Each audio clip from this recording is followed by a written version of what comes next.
2026, which is going down in, of course, Mexico, Canada, and the United States of America. We are deep into it.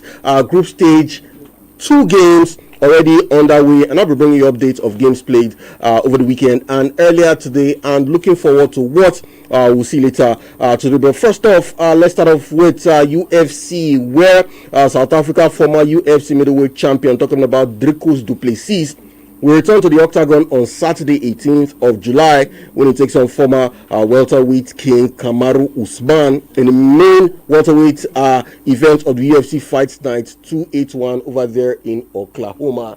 And the bout marks a crucial return for du Plessis and his career as he looks to rebound from the first UFC defeat of his professional career. Du Plessis has not fought since losing the middleweight title to Khamzat Chimaev at UFC 319 in August. That was last year, 2025. Du Plessis entered the contest riding an 11-fight winning streak against Chimaev, boasting a perfect 9-0 record in the UFC, but saw his championship reign come to an end after a dominant performance by Chimaev. Now, nicknamed the Nigerian Nightmare, talking about Kamaru Usman, he will move up the middleweight for that particular contest, and Kamaru has not competed since defeating Joaquin Buckley by unanimous decision. That was back in June last year also. So this fight against du Plessis and Kamaru Usman has a lot to give both fighters. For Kamaru Usman, at least it will be him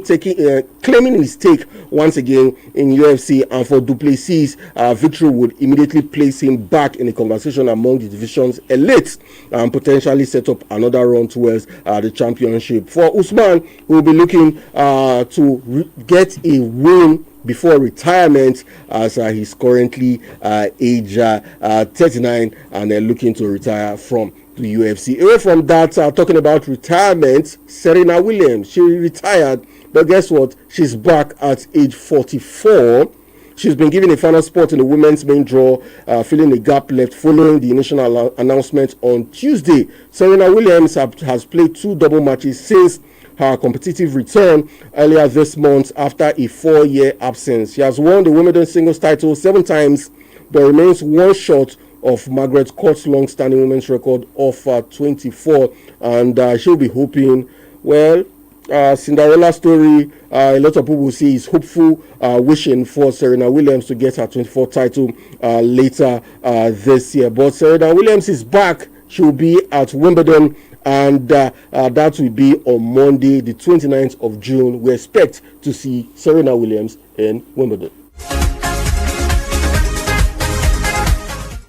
All right, quickly, let's talk football. We start off with the Nigerian Women Football League, where Edo Queens and Nasarawa Amazons dominated the best 11 of the Nigerian Women Football League, with their players claiming majority of the places in the elite lineup. Champions Edo Queens had 3 players named in the best 11 of the season: defender Valentina Uroko, midfielder Chioma Olise, and forward Atume Doso. For Nasarawa United, they also had a strong representation in the selection with Jumoke Alani, Joy Igbokwe, and Ayetse Hema earning places in the prestigious lineup. Adia Angels, who made their maiden appearance in the Nigerian Women Football League Super 6 player of this season, are represented in the best 11 by goalkeeper Fatima Uluko and defender Favor Ihiagwaram. And the Rivers Angels have FC Robo Queens and Bayelsa Queens were each represented by 1 player each in this selection. And Edo Queens head coach Moses Aduku, who was named as the Nigerian Women Football League manager of the season, recognition for his outstanding leadership and performance throughout the campaign. And quickly, let's talk about the Flamingos, where Nigerian Flamingos defeated Dream Star Ladies by 3-0 in a friendly match at the Raymond Stars Complex, Ikene, that happened on Saturday. The friendly was part of the team's preparation for the 2026 FIFA Under-17 Women's World Cup qualifying tie against Benin Republic. It marked the Flamingos' first preparation game since arriving in Ikene for the final round of the qualifiers. Mary Dusan gave the Flamingos the lead 24 minutes of play. Akim Busari side, coach of Flamingo, and his side scored 2 more goals in the second half through Queen Joseph and Oluwakemi Degbuyi. Nigeria will host Benin Republic Young Amazon in the first leg at the Raymond Stars Complex, Ikede, on the 4th of July, which is a Saturday. The reverse fixture will hold at the Stade de Kege in Lome 1 week later.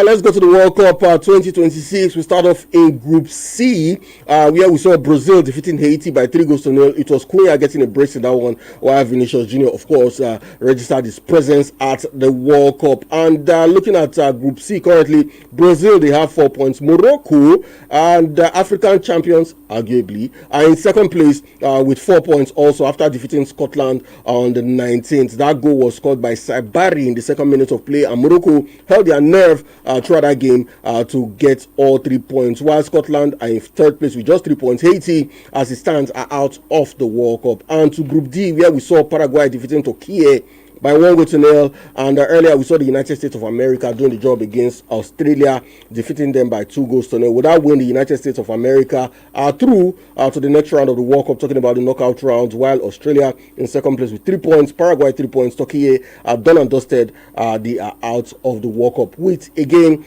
still to spare. And in Group E, we saw Germany defeating African representative, one of Africa representative, Ivory Coast, by 2-1. Ivory Coast got the first goal, but through Kessie, 30 minutes of play, but they couldn't hold their own as Undav of Germany had other plans. He scored a brace in that game to snatch all 3 points from Ivory Coast. In Group E, Germany through with 6 points. Ivory Coast in second place with 3 points, while Ecuador and Curacao, shockingly, have 1 point each. Curacao shocked Ecuador with that goalless draw. In Group F, we have Netherlands, who defeated Sweden by 5-1. Shocking result.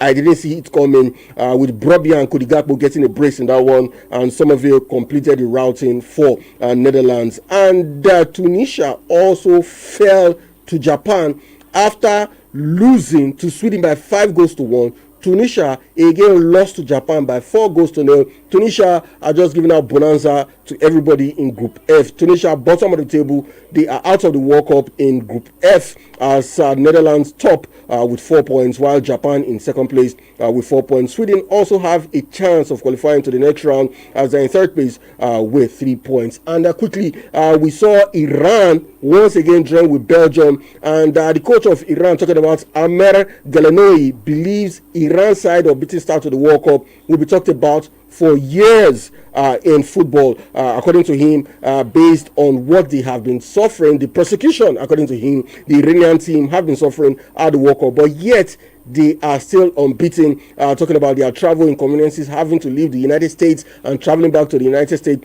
to play a game. And he said no matter what happens in the third game, Iran, they have achieved something great at the 2026 World Cup. Meanwhile, New Zealand lost to Egypt by 3-1, with Mo Salah, of course, registering his presence at the World Cup, getting a goal in that one and an assist. For Mo Salah, his World Cup just got started. And talking about that group, the Egypt tops with 4 points, Iran in second place 2 points, Belgium third 2 points, shockingly, while New Zealand, they have 1 point. But hope are still alive for New Zealand. And in Group H, we saw Spain defeating Saudi Arabia by 4-0. Saudi Arabia, they were spectators just like us watching that particular game, because they were not threatening, they were not dangerous, and they did nothing. They made Spain look extra special. While Lamine Yamal stole the headline in that particular game, but it was, of course, Oyarzabal's show, I must add, getting a brace in that particular game. Uruguay drew with Cape Verde 2-2. Capo Verde drew with Uruguay, also another shock result. And talking about Group H, Spain tops with 4 points, Uruguay in second place with 2 points, while Capo Verde placed third with 4 points. Saudi Arabia has an opportunity of qualifying because they just have 1 point in that particular group.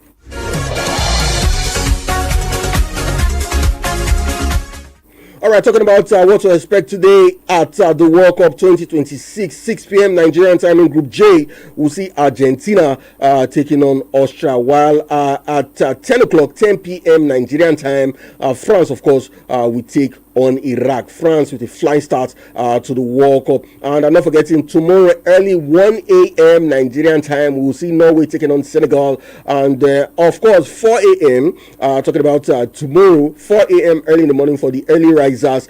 You can catch that game between Jordan and Algeria. And also tomorrow's fixture, talking about 6 p.m. Nigerian time, Portugal will take on Uzbekistan. And all eyes will be on Group L, 9 p.m. when England take on Ghana. For Ghana, defeating England will be a statement victory on their seriousness and the arrival of Africa in this competition. And of course, talking about that game between England and Ghana, Ghana's most famous witch doctor, or native doctor as we call them, Nana Kweku Busam, has said he will put a curse on England hotshot Hurricane in a bid to boost their nation's chances in the World Cup clash. And I have something to say to Nana Kweku Busam. Instead of putting a curse on only Hurricane that match against England, just put a curse on the tournament so that Ghana can win the World Cup. And but hopefully, we hope Ghana can get a result and qualify to the next round against England. That will be the convenient point. I'll be drawing the curtains on Premier Sports this morning. I've been your host,